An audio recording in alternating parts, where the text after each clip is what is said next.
All right, welcome back to the Real Media Observer. My name is Dave, and a bit of breaking news coming in from the Russia-Ukraine conflict. Keep in mind, YouTube's AdSense team has basically said that they will demonetize anything that is not in the narrative. Of course, they didn't say it like that, but that's what they're saying. So we'll see what this video does. 7 injured in cross-border shelling from Ukraine. So Russia is alleging that Ukrainian helicopters carried out strikes on its own territory. Okay, so this has become a little crazier, a little nuttier. I know the big news today is that Elon Musk wants to buy Twitter. Maybe we can talk about this stuff on Twitter and not get censored or demonetized. Of course, you don't get monetized on Twitter, so I guess that doesn't matter. All right, so the story is 7 people, including a pregnant woman and a child, were injured on Thursday in a shelling that targeted a Russian village located close to the border with Ukraine.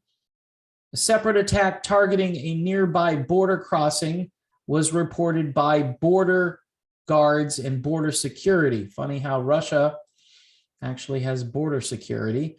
The first incident happened in the village of Klimovo in Russia's Bryansk region, some 10 kilometers north of the border. Projectiles fired by Ukrainian troops hit residential buildings, according to the governor Bogomaz of that region. Several people were reported injured by these attacks. A list of victims published by the Russian media said a 2-year-old boy, a 74-year-old woman, and a 35-year-old man were seriously hurt during the shelling. A later update by the health ministry said the toddler's injuries were moderate rather than serious. The baby's 25-year-old pregnant mother was also among the victims. Local residents said they heard 3 explosions. Footage from the scene showed heavy black smoke rising into the air. Local officials said 2 buildings caught fire after the attack, but they were dealt with by firefighters. Local schools canceled in-person classes following the incident. Again, Klimovo is located some 10 kilometers from the border with Ukraine's northern Chernigov region. Russia pulled back its troops from Chernigov earlier this month, citing tentative progress made during peace talks with Kiev. A second attack hit a checkpoint some 40 kilometers southwest of Klimovo, according to a statement released by the local border guard branch of the FSB. It said mortar shells fired from Ukrainian territory had hit at the moment when a group of refugees from Ukraine were crossing the border. 2 vehicles were damaged, but no casualties were reported. So it appears now that Ukraine, in a last-ditch effort to get NATO completely involved in this, in a way where I believe they want boots on the ground, they want air support.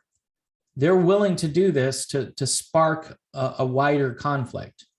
And I'm not, part of the whole YouTube guidelines is I'm not sympathetic to anybody in this situation. All I know is that you're not hearing all of what's going on over there. You're hearing a very one-sided point of view. And the lack of information, quite honestly, is going to get people killed one way or another. And it will instigate, more sanctions, more of what the United States has been doing in this situation, what Western countries in general have been doing, which is nothing short of trying to keep this thing going. And nobody is really negotiating. Nobody is saying, look, let's do peace talks. Let's just stop with saber rattling. And, I heard another $800 million is going to be sent to Ukraine, 800. So it's essentially, we'll fight through Ukraine, which I'm hearing in Mariupol, for instance, they've been completely run out of there. Okay. And that's a place where there was so much conflict and has been ongoing conflict for 8 years now. And a lot of just the usual suspects within the media industrial complex are basically stating that, look, you know, that this is going to be a long effort. And, you know, Russia is basically on their heels now. They're really having difficulty. Although that's not the footage that I've been seeing from certain sites that you're not allowed to go on. See, this is what's completely mind-blowing, that I'm saying that in the year 2022, that there are sites on the internet that you cannot go onto, or you're prohibited from going onto, or you have to play this game in order to get on these sites. I don't know how that works in a free society. That is absolutely maddening that this would be going on, but this is what's happening. So it's kind of breaking news that these guys have decided to attack Russia on their side. This is a clear provocation, and we'll see if Russia demonstrates restraint, or if they're now going to fall for this. And when I say fall for this, it's I'm not faulting them for falling for this. What I'm saying is that the provocation at some point has to be met with some kind of force. And I don't like war. I hate war. This is, if you want to prevent war or end this, what you need to do is stop the fighting. And how do you stop the fighting? Through diplomacy and negotiation.